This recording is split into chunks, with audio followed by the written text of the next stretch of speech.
इसकी हालत अब यह है कि 7 सीटों पर वो सिमट कर रह गई है। इसकी भी चर्चा होनी चाहिए। और चिराग पासवान 19 सीटों पर आ गए हैं।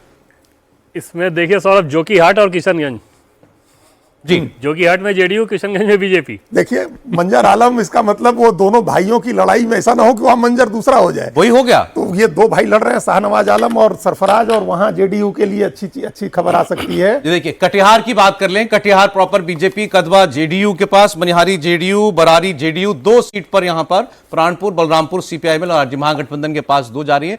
पूर्णिया पूरा तरीके से भगवा दिखाई दे रहा है। कस्बा, बनमनखी, रुपौली, धमदाहा, पूर्णिया, कोढ़ा पूरी तरीके से।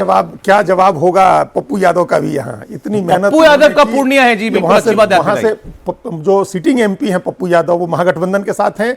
जो एक्स एमपी हैं वहां के संतोष कुशवाहा, वो भी आरजेडी के साथ हैं। उससे पहले के एक्स एमपी हैं वो जनसुराज के साथ हैं। उदय सिंह राष्ट्रीय अध्यक्ष हैं। और इसके बावजूद देखिए पूर्णिया में ये जेडीयू बीजेपी का ये जलवा है। वहां ये वही इलाका है जो हम इधर सुपौल कह रहे हैं ना, ये सुपौल के साथ लगता हुआ इलाका है। और इस इलाके में बड़ी आबादी अत्यंत पिछड़ा वोट की है, जो बीजेपी जो जेडीयू के साथ हमेशा रजत जी, आप जो बात कांग्रेस और एलजेपी की कर रहे हैं, आप देखिए प्रधानमंत्री का कॉन्फिडेंस चिराग पासवान पर, पूरी पार्टी खिलाफ थी कि इतनी सीट नहीं देनी चाहिए।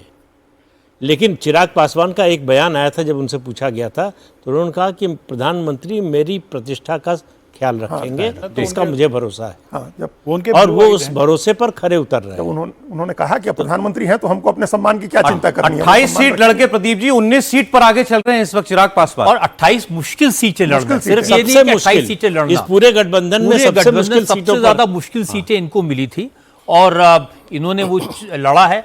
और जो सबसे बड़ी बात हम हमेशा डिस्कस करें सुबह से, इसलिए जीत पाए क्योंकि सब मिलकर लड़ रहे थे, सब मिलकर पूरा गठबंधन। और इनको मिलाए रखने का काम, क्योंकि इन सब लोगों ने नरेंद्र मोदी को अपना लीडर माना। बिल्कुल। और उन्होंने जो रास्ता बताया उस पर ये लोग चले। 114